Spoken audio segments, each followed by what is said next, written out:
It's an honor to meet you, LP Camozzi. And as I mentioned to you before in our virtual green room, I'm sure that I've seen your name somewhere, and I just can't for the life of me recollect where. Can you tell us a little bit about yourself? Sure. I'm a resident of Montreal for the past 20 approximate years. Born in British Columbia, worked in Toronto, worked in BC. And when I moved to Montreal, I decided to become a children's author and entertainer. So I first published a book called, what was it called? It was called Pasta Pazoo, More Better Spaghetti. Pasta Pazoo, More Yeah. Better Spaghetti. And can you tell us about that book? Sure, that book was written for kids who like pasta, but they only really know about spaghetti. So it took them through the world of pasta, and the illustrations were done by my daughter, and some nice, colorful illustrations. Oh, wow. Yeah. The book was printed in India. Cost 75 cents to print it in India. Mm-hmm. Hardcover. Very popular. Sold out. Basically a bestseller in the province of Quebec. That was my first venture into writing. At the same time, I was starting musically, but I won't get into that too much. I'm a father of 3, grandfather of 5. I've got a couple daughter here in Montreal and a couple kids out in BC, a couple grandkids out there, one here. So been married for 38 years to the same French-Canadian woman I met on a bike trip in New Brunswick. Oh, congratulations. So we've been across the country a couple times, and your progeny is infiltrating the country too now. yeah, and they're all successful kids, which is my claim to fame when it comes to my latest book, which we talked about briefly, which is called Hey Daddy. Right. This book is for you. Hey Daddy, this book is for you. And it's specifically written for fathers today, based on my background as a father and a grandfather with successful kids, successful marriage, and it's a lighthearted, fun read. Self-published here in Montreal. I've got a really good printer here, and that's the sort of the style of books I'm doing now. Is they're all softcover, print on demand, because it's rather than like this book here, which was my second book. It's called Spice Capita, That Dancing Guy. And this was a hardcover, full color, 36-page book printed in Hong Kong, where you had to print 3,000 books. So if you print that many books, you got to sell that many books eventually. I'm still selling that book. Even though it was long listed for the Blue Spruce Awards in Ontario. So the reason I'm really focusing on Hey Daddy is because Hey Daddy was recently awarded a winner certificate from Canada Book Awards, Congratulations. Which is based in Ottawa, which makes me a winner. See? Yep. But more importantly, it just adds a little bit of credibility to what my goal was, which was to speak directly to fathers. It's not a book for mothers. The mothers all go, "What about me?" I said, "Well, there's enough mother books out there to sink a ship." I said, the dads today are who need the help and the encouragement to be fathers. And you and I talked about this briefly. Yeah. But from my perspective, to me, it's a crisis. It's a situation where there's a tremendous imbalance in the world right now. And unfortunately, a lot of the marriages are breaking up when their kids are very young, and or guys aren't interested in getting in relationships, and women aren't interested in getting in relationships with guys who don't want relationships. So there's a lot of disconnects out there in the world of families and parenting, and I wanted to make a statement that would be not pushy, but relied on some research that I had done and a couple things that I've been following for a number of years related to boys falling behind. Mm-hmm. Boys have been falling behind in the school system since my kids were in school, which is 25 years ago, when things started to recognize that for many years the girls were left behind or ignored. The way they treated it is they just basically cut the boys off the back of the bus.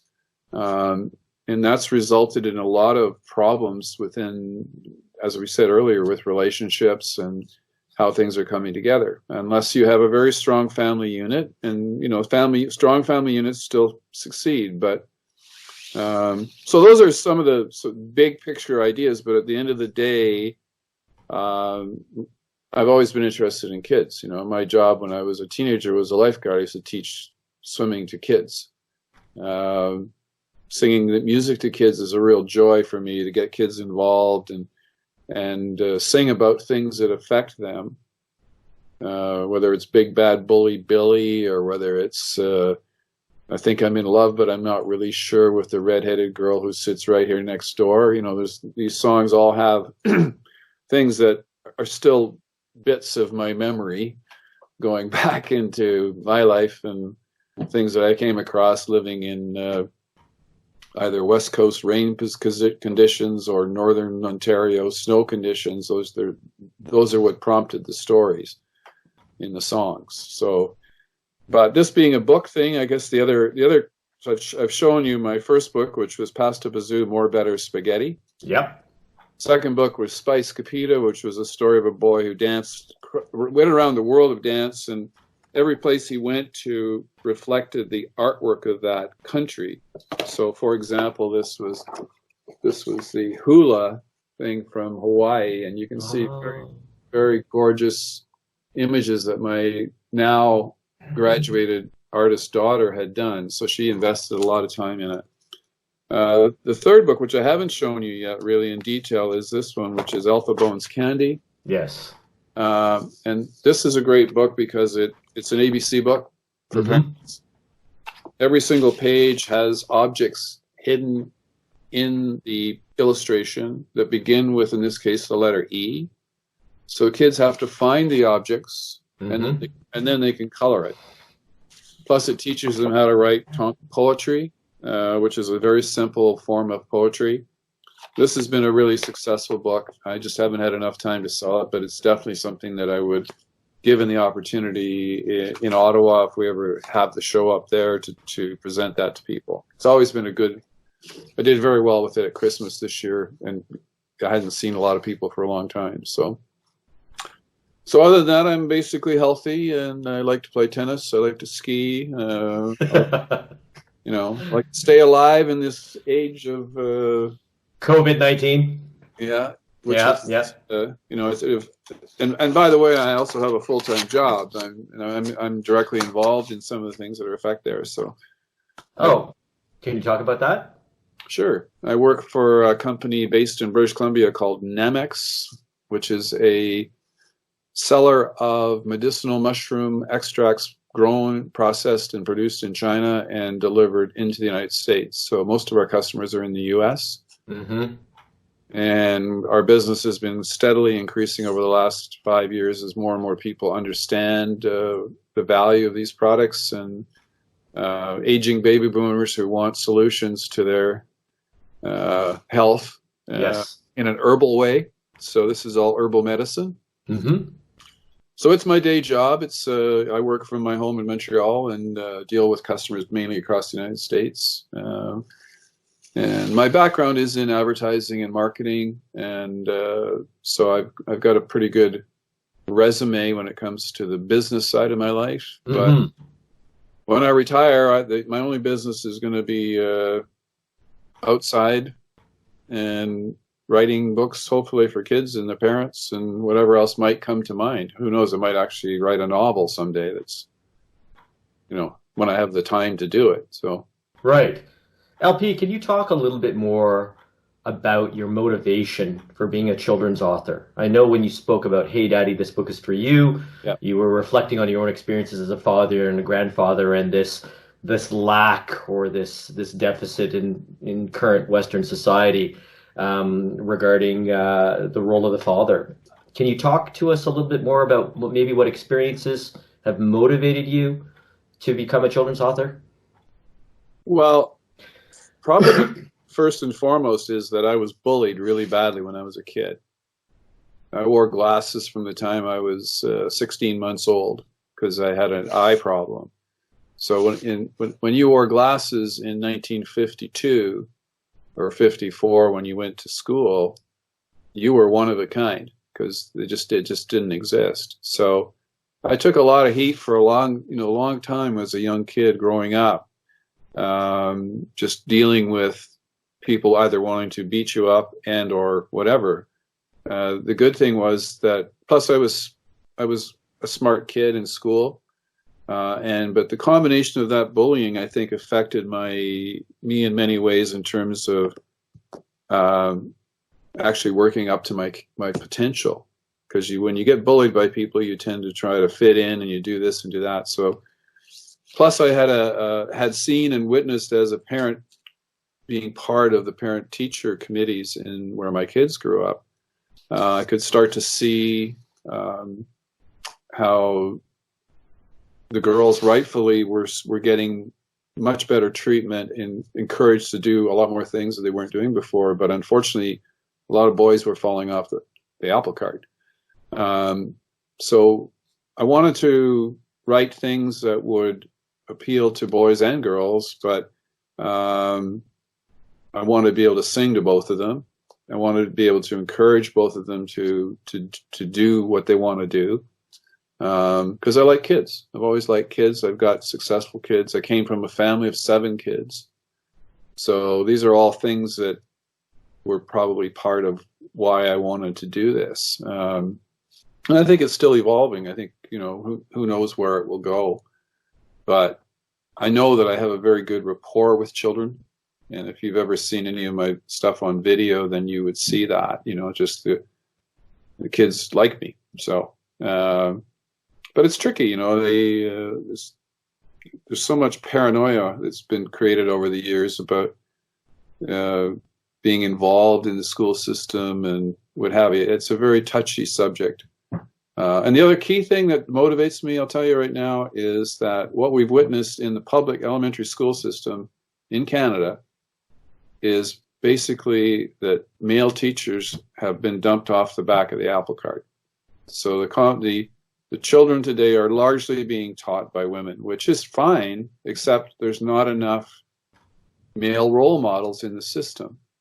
And if there's not enough male role models in the system, then the system falls apart. And we get into the situation that we started this conversation with, which is that if we now have a situation where women today who are successful, and rightfully so, can't, quote unquote, can't find decent men. I don't know how many times I've heard that quote. Mm-hmm.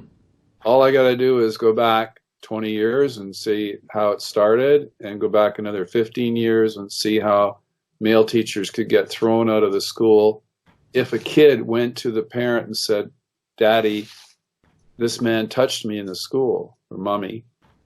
The school would immediately toss out that male teacher until it was resolved. So that's improved somewhat now, but there's still a very big gap between the percentage of women teachers in the elementary school systems and the male teachers. So, and I think that contributes to all the things we're talking about, because women teach differently than men. And, absolutely. So those are, I'm not picketing anybody on it and going on a campaign about it, but and I benefit from it because I can get invited to a school because there's maybe the only guys in the school are the janitors. Mm-hmm. I can go in and say, "Hey kids, I'm a daddy. I got 3 kids just like you. They're all growing up now. This is where some of the things we did. Boys and girls. See if you can do it there." So, combination of being bullied as a kid, being creative. I'm a writer by profession, advertising writer by profession, marketing writer, but want to do something more fun.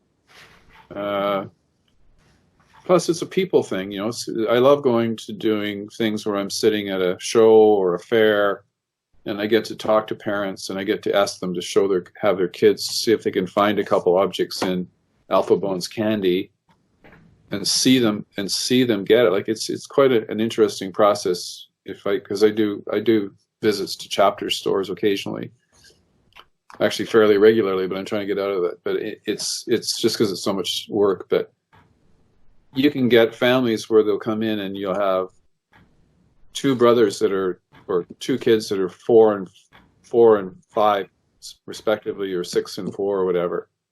And some of them can't read a word in this book. Can't read a word. And then you get another kid who'll come in with his mom, and he's obviously been well trained, and he's obviously wants to learn about words. A, he can read the poem.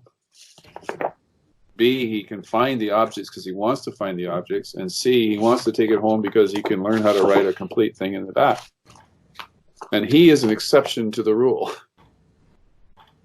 There's a lot of, I don't know how they're doing it now, but there's a lot of young kids today that are in that absolutely critical 4 to 8 age group.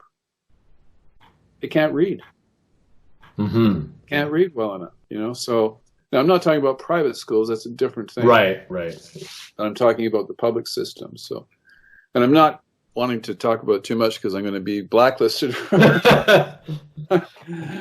But, you know, I mean, those are things. You asked the question. I think I've given you enough of an answer there. Can you talk a little bit about some of your most memorable experiences as a father and how that manifested in your book? Hey, Daddy, this book is for you.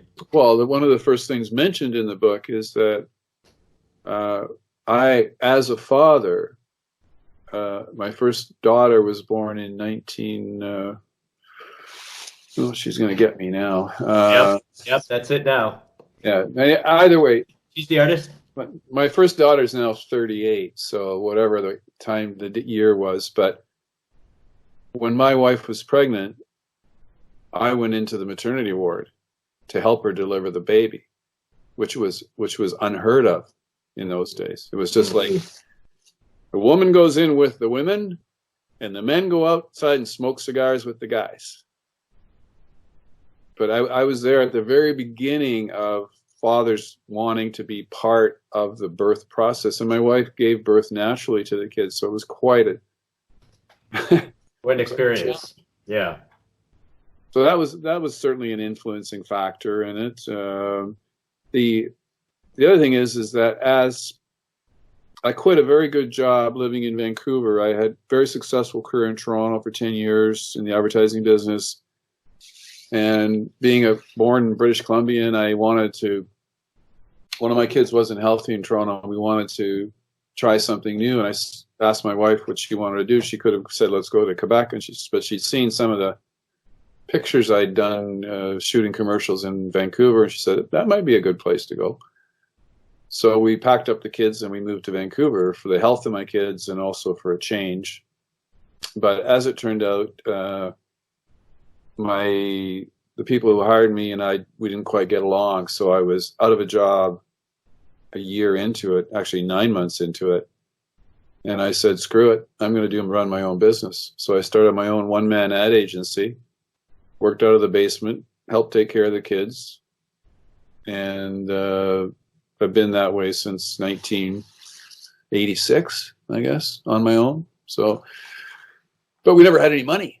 So we never had any money. So what did we do? We loaded up the kids and we went to the beach and we went to the forest and we went to the snow and we went to where you could pick blueberries and we spent as much possible time as we could with our kids. We also, and one of the things which is in the book, and this is another significant aspect of why I wrote the book, is because very shortly after we moved to Vancouver, we came across a poster on just a signpost. And the title on the poster was "Retire at 13." Okay. And it was put on by I believe a PhD student and/or somebody who was a practicing professor at UBC that I've never managed to uncover since. But going to that event changed our life, because the basic premise of his presentation was that, based on international study, was that even though in Canada there might be a 12-year-old girl who's, you know, going through the process, going to university, what have you, in other countries, that same 12-year-old girl might already be a mother. Mm. And yet what his study proved was that there's not a lot of difference between the 12-year-old North American girl and the 12-year-old Indian girl or African girl. Mm. Excuse me one sec. Okay, no problem. No problem. Come on in, just go downstairs. I'll catch up on you. I'm in a meeting. Thanks. Sorry, I'll go back to that because I just had company come in, but actually plumbers. I got flooded out here a couple days yesterday. So. Oh, I thought it was the mushroom delivery man. No, that's another story. So anyway, the long and short of how I really was motivated with working with children, and this was a lot related to that point in our life where we were taught by this guy, who I still never found him again, but that your kids are basically done by the time they're 13 years old. There's very little you can do with them after that point. So the key is, if you're going to be a good father and a good mother, what you need to do is invest as much upfront time as you can with the kids, like 0 to 8 at the very minimum, on all the kinds of things I just talked about. Right. And that what that does is it forms the children. It gives them, starts to teach them the different roots. It gets them established, teaches them to read. You know, we piled books on our kids, as my parents did to me. So, but his point was well taken. By the time they're, and we've run across these situations too, my wife and I, where somebody's got 2 boys, 14 and 12 or whatever, and they are complete hellions. They've had problems with the police. And it wasn't for a shortage of money. It was a shortage of parental attention. So my primary goal with this book, and if I die talking about it, is going to be, if you want good, successful, healthy, wealthy kids, you need to invest in them early. Because if you wait too long and you just try to buy them off, you give them all the toys they want, all the gizmos, all the trips to Vegas or to wherever they're going to go, it's great. But how much real time are you giving them in terms of the basics?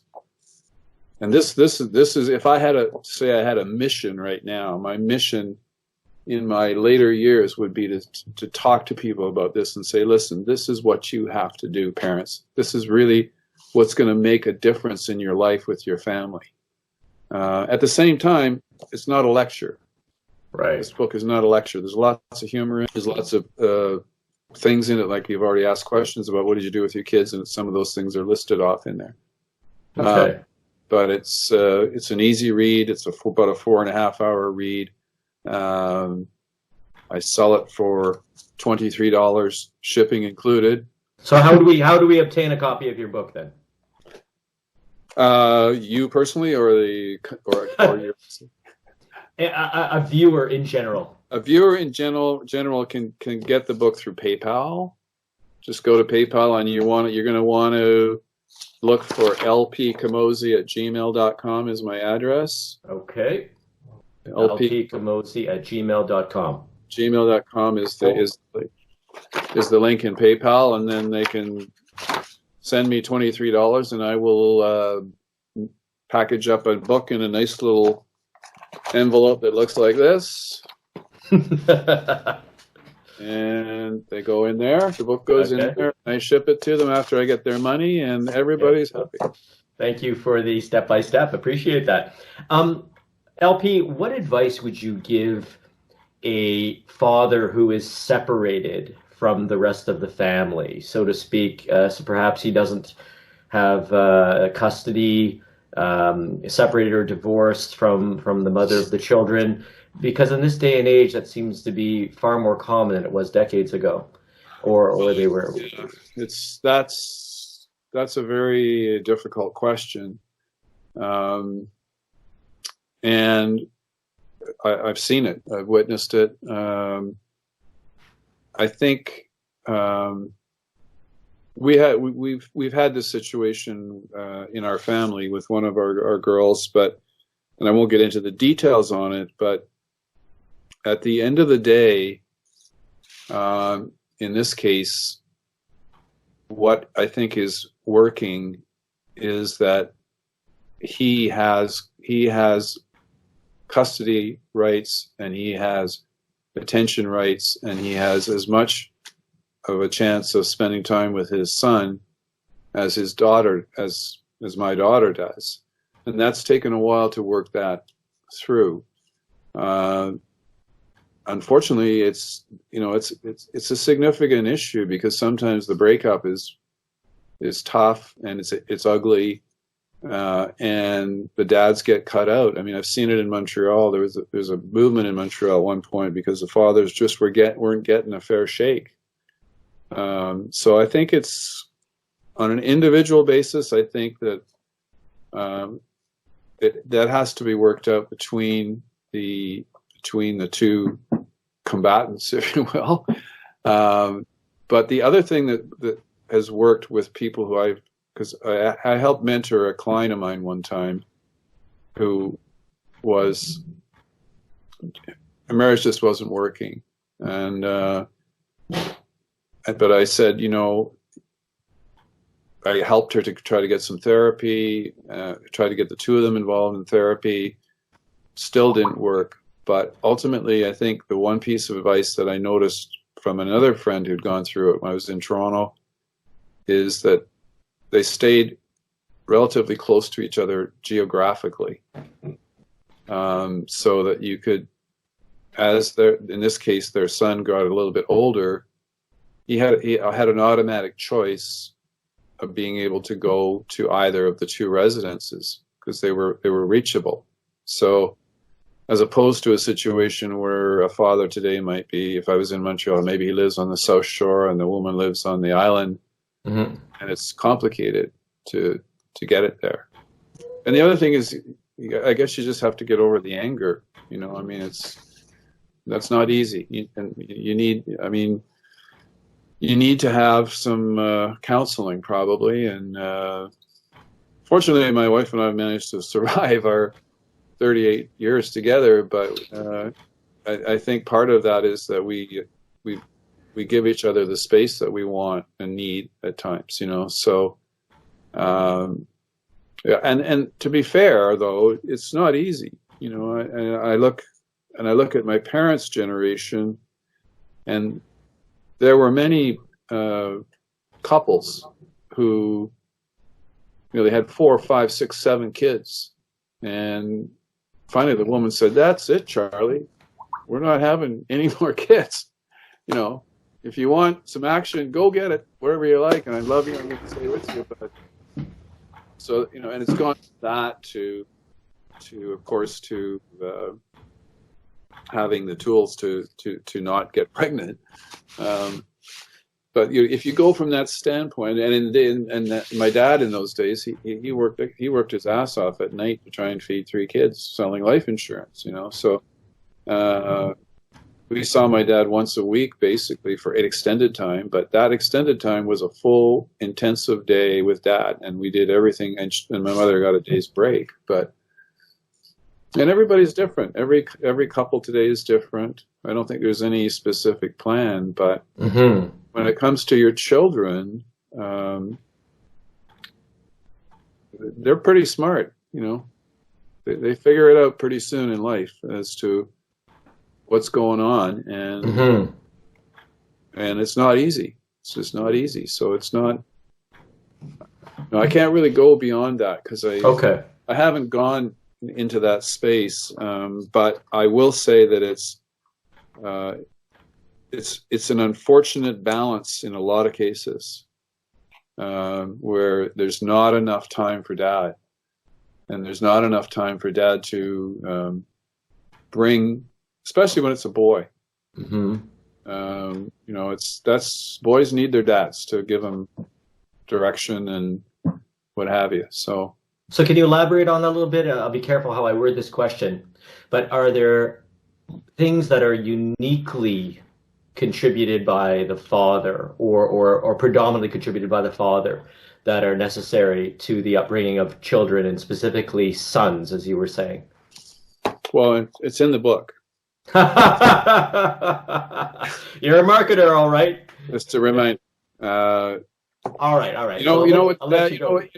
But to be honest, what's in the book, and what I did as the whatever the father figure in the family was that I basically constantly tried to fool my kids, entertain my kids, pretend I was King Kong Bundy and wrestle them on the floor. Oh man, I remember that name. Yeah, and Dad's the jerk. Dad should be the jerk. Mom is the disciplinarian when it comes right down to it. I mean, she gave birth, she fed them, she taught them, she cared for them, she loved them, she wiped them down. Dad was the class clown. Mm-hmm. If Dad can be the class clown in the book, then you end up. We used to attract. I'm not saying my wife never went with me because she did. Say we were going to go for a walk, and I would have a handful of candies or cookies in my pocket, and I would take the kids to the tree, and I'd say, you know what, this is the cookie tree. And the kids would say, what's a cookie tree? He said, well, if we really reach into the tree, of course you have a little sleight of hand in there, and you go, and you say a few magic words, you could get a cookie. Oh, so the next time we wanted to go for a walk with the kids who in today's world say, I don't want to go for a walk, I want to play with my tablet. Mm-hmm.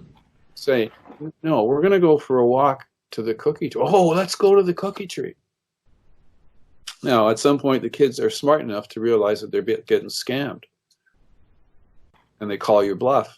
Okay, that's the part of it is teaching your kids to call the bluff. Because when they call the bluff, they step into another stage in their life. And they understand, they figured out what Dad was trying to say to them without Dad ramming it down their throats. Yes, yes. I remember figuring out the nature of Santa Claus when Santa Claus left my brother and I a note written in my father's handwriting. And I was 5. I was 5. But it was okay. I understood the intentions. But speaking of tablets, so I think it was in The Boy Problem, the book, was that Will Ferrell who wrote that? He mentions about ADHD really being, in the majority of cases, impaired dopamine function. So with the amount of stimulus kids get today and the surges in dopamine at the touch of a button, what's your feeling on that, and what role a parent and even specifically a father can play in dealing with this different challenge? Again, in the book, there's a short section because I did some research, and one of the two of the research places that I got good information, I think one was University of Calgary, and the other one was I think it was like a parental site in Toronto. Mm-hmm. But basically, both of them said the same thing. Kids under the age of 6 should not be exposed to tablets. And if they are, at a very, very minimal level. Because it fries their little brains. And all you have to do is look at an adult today like me. I'm on screen way too often. Mm-hmm. And it's just, but the experts are saying your children it's great to give them a phone or whatever, but the amount of time they have on that thing should be severely limited. Like we're talking max 30 minutes a day, or maybe a second day or something like that. And let the brain develop. If you don't let the brain develop, then you gotta, Now, having said that, I've met children who have had the combination of good parenting, tablets, private school education, whatever. They're brilliant, absolutely brilliant kids, eons ahead of where our kids are, where I was. But it's because they have a balance, right? And it's I don't, I'm seeing some kids today that are just like, there's no way they're going to manage them. I mean, it's give them everything they want. It's like the two kids I was telling you about. My wife, two boys, 12 and 14, all sorts of trouble.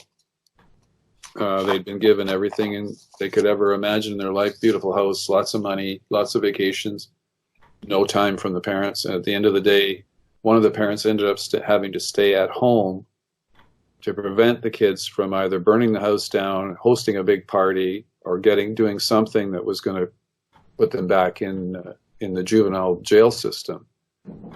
We're talking about parents who are university educated, skilled in their own world, but so there's lots of pitfalls. And so it's sort of, if we were going to wrap up the conversation, I'd say this is a fundamental part of Hey Daddy is retire at 13. And if you want to do that, and if you want to have great kids, your odds are significantly improved if you devote maximum time and energy to those kids, which is quite frankly what you should be doing if you're having a decision to have a kid.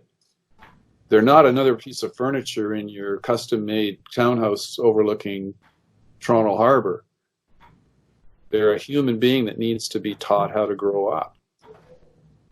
And that's sorely missing, unfortunately, in a lot of places. It's not the only thing. The school system has to adjust as well. That's the other aspect. LP, just before we wrap up here, is there any message specifically for grandparents in your book? And you, having been and are a grandparent, is there anything that grandparents have to deal with that parents wouldn't, or approaches that a grandparent would take that a parent would not?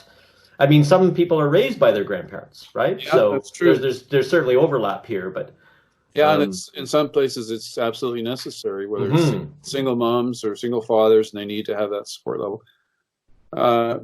Well, I don't know. I as a grandfather, I honestly think that it almost goes back to when you were a father. Like when like I said, when I was a father and I was doing things like the cookie tree. When I'm a grandfather, I can do that kind of stuff with my grandson, but he doesn't really know where it came from. And I'm not sort of using it. It's just that it's there. It's something and grandparents do this with their kids. They spoil the hell out of them, because they love their grandchildren. And to me, it's got being a grandparent has the same fun aspect that it did for a young parent taking their kids to the beach on a Saturday when their kids were 3 or 4. Now they've got another set of kids. So I think the short answer to the question is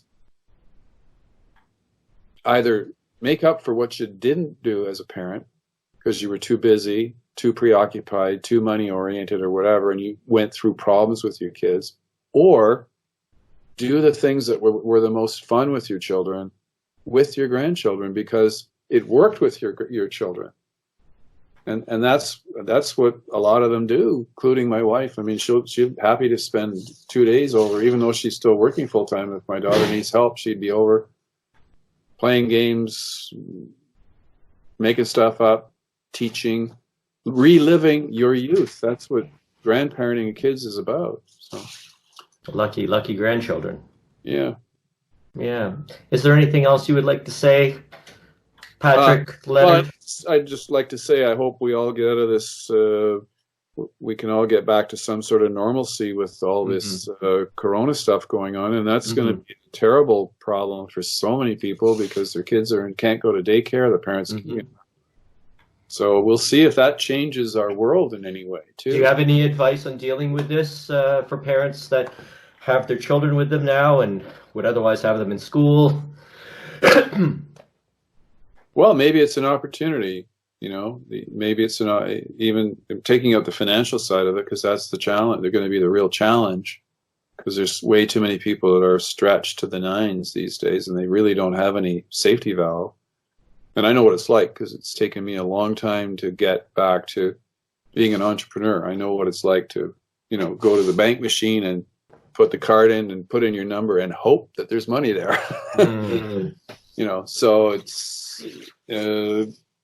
it's going to be a major upheaval that's going on right now. So, and kids need to be protected. They need to be cared for, same as they always do. And they're not going to understand because they can't go to school. So that's got to be there. So maybe that's a place where families have to come together, because you've got the technology now. So if everybody needs to do something, then form a network, get your, hook up with your family, talk to each other every day to relieve everybody's stress, because the grandparents are stressed out because they just lost their ton of money in their retirement plan. Right.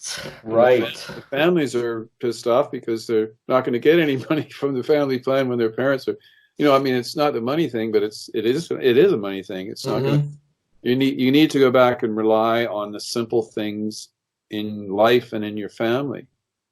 And I remember I could just hear my mother talking to me now about when she grew up with 12 to 10 kids or 11 kids in the family, grew up in the Dust Bowl in the prairies, were forced out of the Dust Bowl in the 30s and to move to BC. And the only place they could afford to live in was a farmhouse that had been used as a pigsty, and they had to clean it out. And they lived there for 30 years raising 11 kids, and all those kids are successful kids.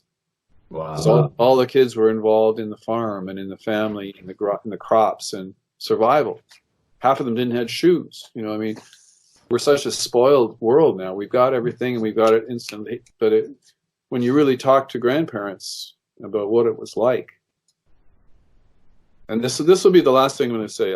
My mother was a very wise woman, and her take on today's world, she said to me a while back before she passed away, was the problem with today's world is there's too many choices. And everybody wants those choices. And they get all the choices, and then it all blows up. Because they tried to have too many choices. Keep it simple. And buy the book. Your website, LP, tell us about your website. Website is lpcamozzi.com.